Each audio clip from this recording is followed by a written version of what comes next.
Ayan mga lods, magpapalambot tayo ng ating karne mga lods, no? Buto-buto yan ang nalambot natin mga lods.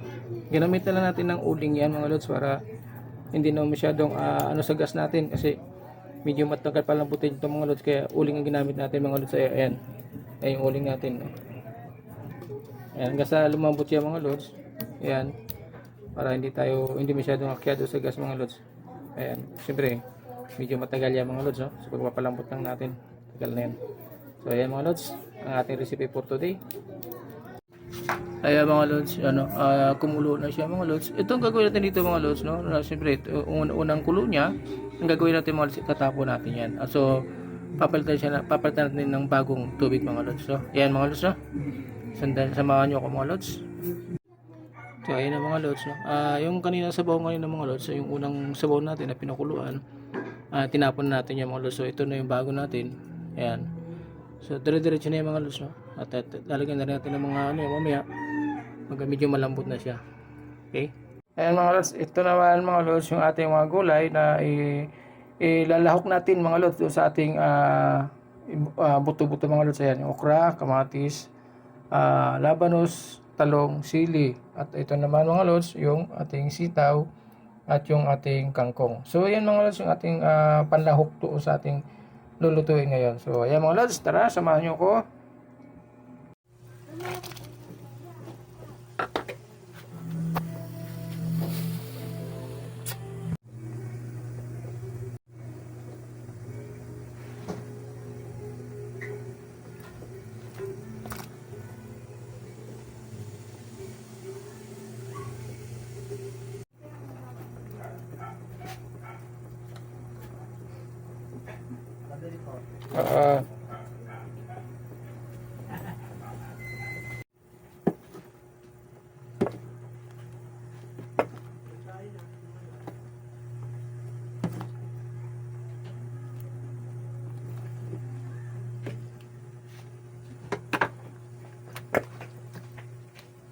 Sabayin na natin ito mga lods. Yung okra tsaka yung talong.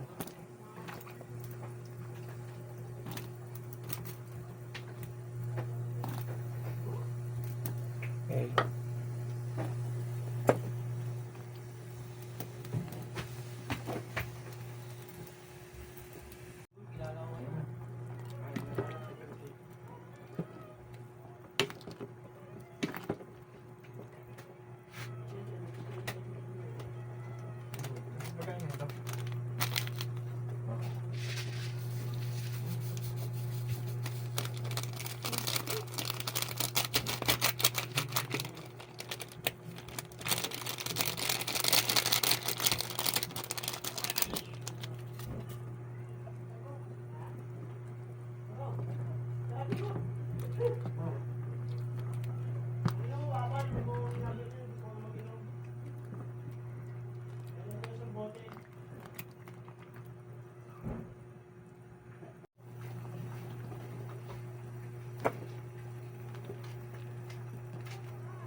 Punta na mainit pa eh.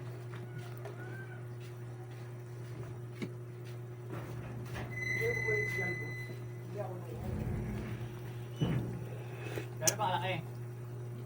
Ano may jeep?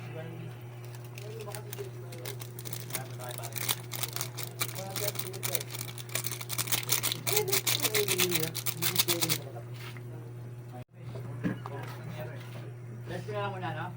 Ba't tres ko muna, tres? Hindi yung may babayaran ako.